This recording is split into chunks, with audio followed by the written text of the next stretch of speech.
Dnes uvidíte.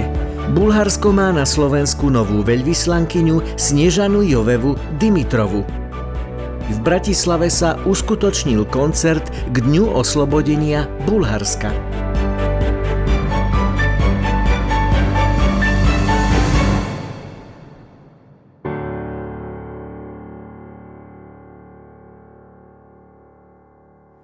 Dobrý deň, vážení priatelia. Som veľmi šťastná. Sa teším, že mám možnosti vás privítať tu na bulharské veľvyslanectvo v Bratislave a budem pokračovať ako veľvyslankyňa Bulharská republika tu na Slovensku.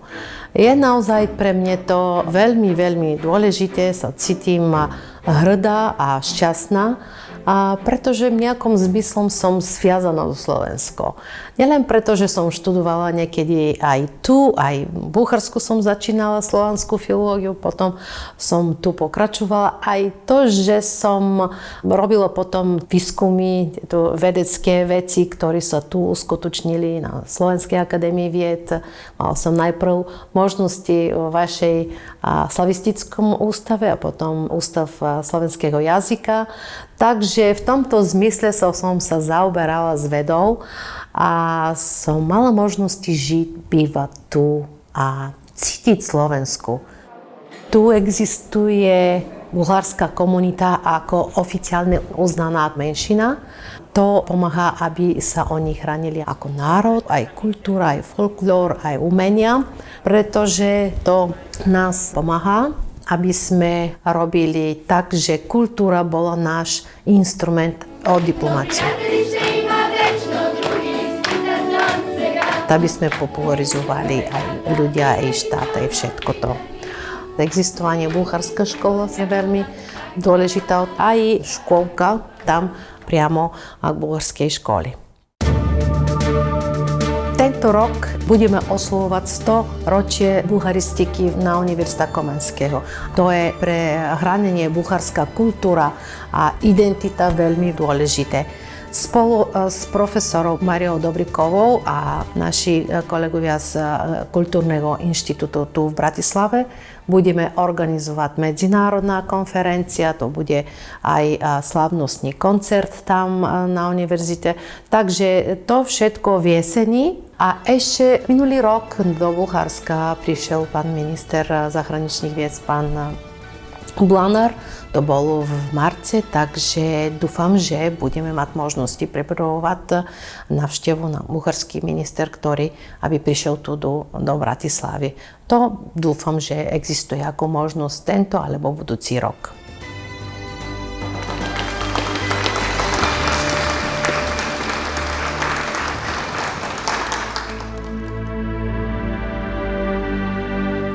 Marca v Bulharsku ožívajú dejiny. V rokoch 1877 a 1878 na zasneženom priesmiku Šipka bulharskí dobrovoľníci spolu s inými účastníkmi mnohonárodného zoskupenia vzdorovali presile Osmanskej ríše.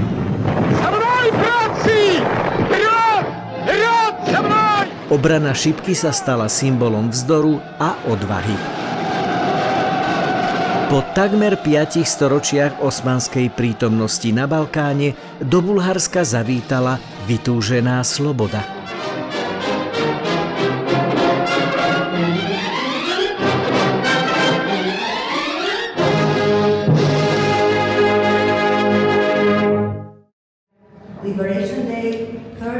V Bratislavskom primaciálnom paláci sa pri príležitosti štátneho sviatku Bulharska konal slávnostný koncert.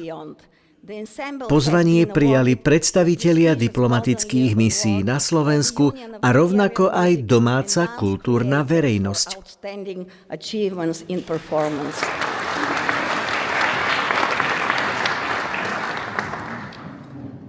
Štátny sviatok je dňom, keď si slobodu vážime viac než kedykoľvek predtým.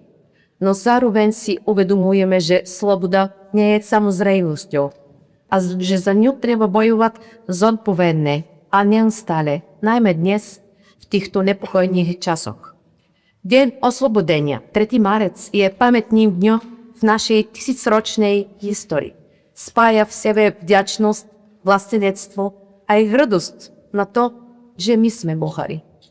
S hrdosťou poglávajme ducha hrdinov, pamätáme na ich sebeobetovanie a spoločným úsilím budujeme budúcnosť hodnotu Bulharska, zjednotenej Európy. Bulharsko a Slovensko spájajú staročné tradície priateľstva a vzájomnej úcty, založené na slovanskej solidarite a spoločných hodnotách. Aj dnes stojíme bok po boku tam, kde sme historicky vždy patrili v srdci civilizovanej Európy. Ako členové Európskej únie a NATO sa naše vzťahy neustále prehlbujú. Zavedenie eur v Bulharsku od 1. januára tento rok s našou spoločnou príslušnosťou k šengenskému priestoru vytvára priaznivé podmienky pre podnikanie a cestovný ruch medzi Bulharskom а Словенском. В чест на нашия национален празник имаме удоволствието да приветстваме сред нас и скъпи гости от България. Това е заместник министър на културата Виктор Стоянов. Благодаря ви, че сте с нас. Дойдох в Братислава, за да покажа отношението на нашия народ и нашето правителство към взаимоотношението между двете държави, да уважа и да поднеса своите почитания на посланничката и на нашия културен център. Защото културата, както винаги, е най-здравия мост между нашите два народа. It's very important partner for us is Bulgarian Academy of Sciences. I can say that believe that we can build a collaboration. We already have. It's a very strong collaboration in social sciences and humanities, but when I checked, I planned a visit of Bulgarian Academy of Sciences because where Bulgaria is strong and where we can learn from Bulgarian Academy, that's how they manage to bring together industry or business in general with the science. That's one of the weak points of Slovakia, and we need to learn a lot. And I know about very important activity of Bulgarian Academy of Sciences that brings Bulgarian companies together with the scientists every year. So please let me conclude, Your Excellency. So I would like to welcome you on behalf of the Slovak Academy of Sciences, but I can say a little bit more also on behalf of the scientists in Slovakia.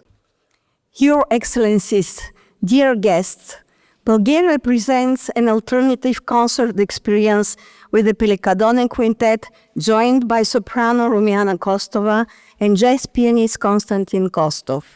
The ensemble has captivated audiences with its unique interpretation of Baroque music, blending the works of composers such as Henry Purcell and George Friedrich Handel with contemporary jazz.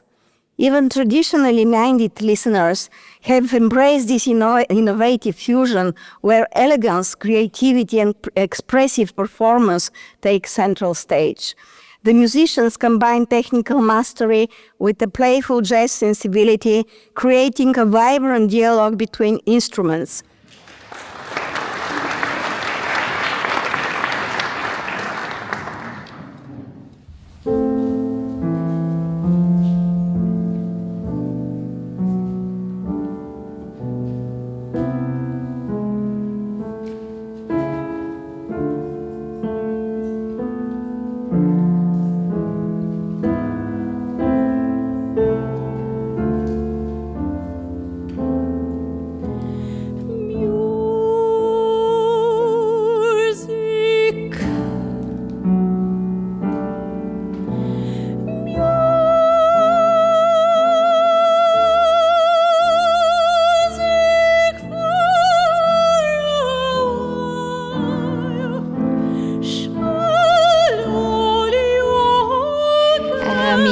Нас много ни харесва тази комбинация между бароковата музика и джаз и избрахме произведения, които според нас могат да покажат тази взаимовръзка и колко всъщност общо има между барока и между джаза. Аз се занимавам много с барокова музика, имаме класически музиканти, джаз музиканти и ни харесва тази симбиоза да покажем всъщност колко са близки единия жанр до другия.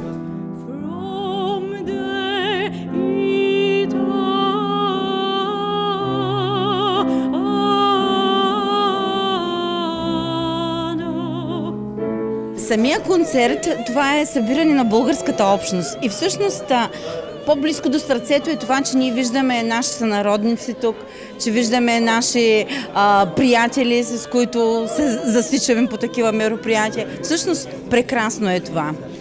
За мен празника е важен, защото това показва нашата свобода, която в днешно време всички трябва да ценим. Важно е да знаем откъде сме тръгнали, какъв е пътят ни, как сме се развили и какво сме постигнали. И да помним миналото и това, че хора са дали живота си, днес ние да сме свободни.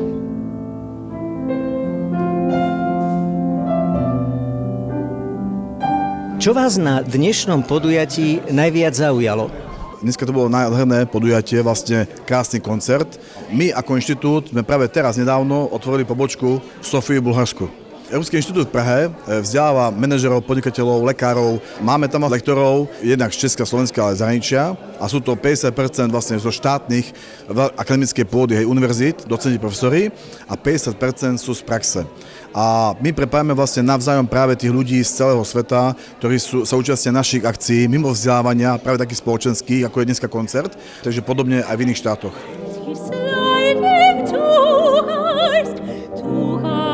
His bolts resigning and his lightning to ice, to ice, to ice, and his Dneska ma potešil aj príhovor pána predsedu Slovenskej akadémie vied, ktorý spomínal, že aj veda spolupracuje, ale spolupracujeme aj my ako ombudsmani. Bo každá právna civilizácia, či slovenská alebo bulharská, má viac menej tie isté problémy a v tomto roku sa chystám navštíviť aj moju bulharskú kolegyňu.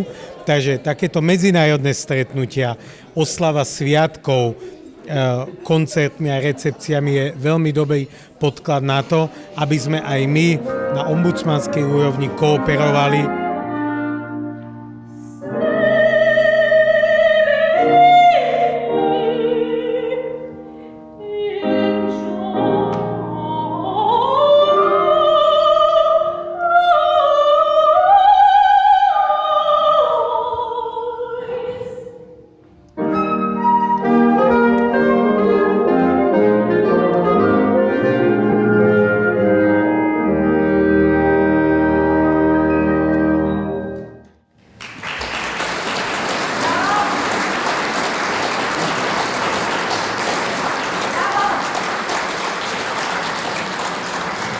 в които някои от нас отидоха да търсят своя реализация в чужбина, семейни станаха, пък се върнаха след това.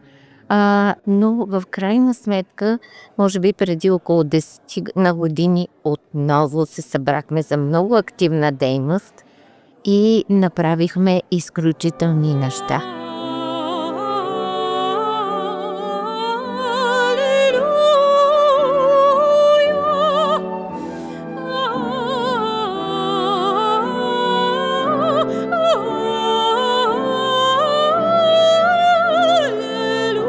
Винаги търсим програмата да е много оригинална и интересна, като съчетаваме с театър също така, с оперета, с опера и всичките нини концерти се радват на огромен интерес и успех. И може би формулата на всичко това е, че ние петимата сме преди всичко приятели, много големи приятели и не свирим на всяка цена. Свирим, когато имаме какво да кажем.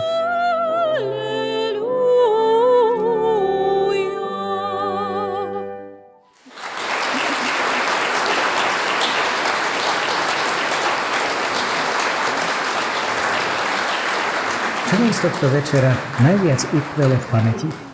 No tak najviac mi utkvel krásny hlas solistky. Bolo obdivuhodné, že dokázala spievať celú tú hodinu, jednu áriu za druhou a naozaj aj ten jazz, prepojení s tým jazzom, bolo to veľmi zaujímavé, takže to tak zanechalo vo mne dojem a potom aj to, že otvorenie tohto podujatia urobil predseda Slovenskej akadémie vied, ktorý vyzdvihol vlastne prínos pani veľvyslankyne, ktorá je vedkyňou, ale v minulosti je vedkyňou, etnologičkou, pôsobila na Slovensku. A takže to ma tak akože zaujalo a vlastne pre mňa to bola taká novinka. Mám novú energiu, mám veľmi dosť tak aj záujmy a úlohy, ktoré musím si pripravovať a riešiť. Dúfam, že budem mať možnosti rozšíriť tieto ekonomické biznes vzťahy a samozrejme budem aktívne robiť, aby sa zrýchlejšili tieto naše turistické vzťahy.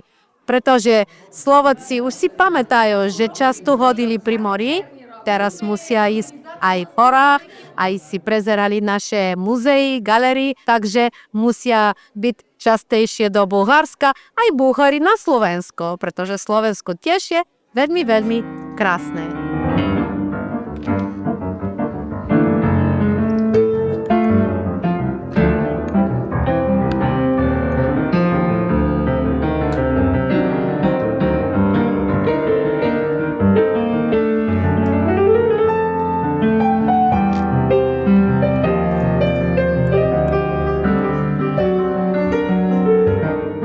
Čo vás primelo k tomu, že ste sa dnes rozhodli do Bratislavy pozvať umelecké zoskupenie Pilecadone?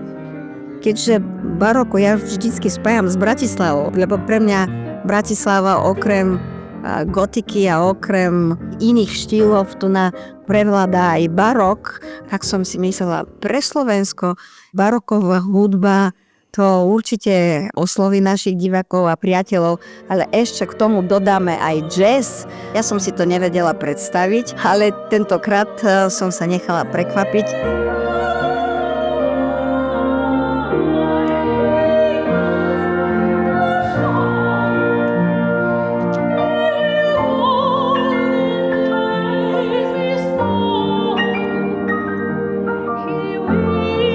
To je taká novinka v bulharskej hudbe, v bulharskom kultúrnom živote a s veľkým úspechom prebiehajú ich turné, tak som si samozrejme objednala pre našich slovenských priateľov a kamarátov a doteraz sme také niečo nepočuli.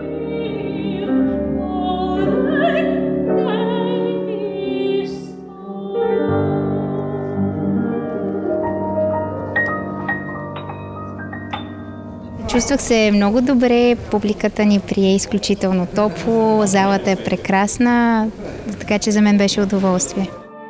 И в Словакия за първи път и съм много щастлива от гостоприемството и от красивият ви град. Винаги ние като музиканти на сцената усещаме, когато сме спечелили публиката и някак си сме я привлякли на наша страна. Сякаш още с първото, второто произведение те дойдоха при нас и чувстваха с нас и живееха с нас. Така че сме много благодарни и беше прекрасна атмосфера.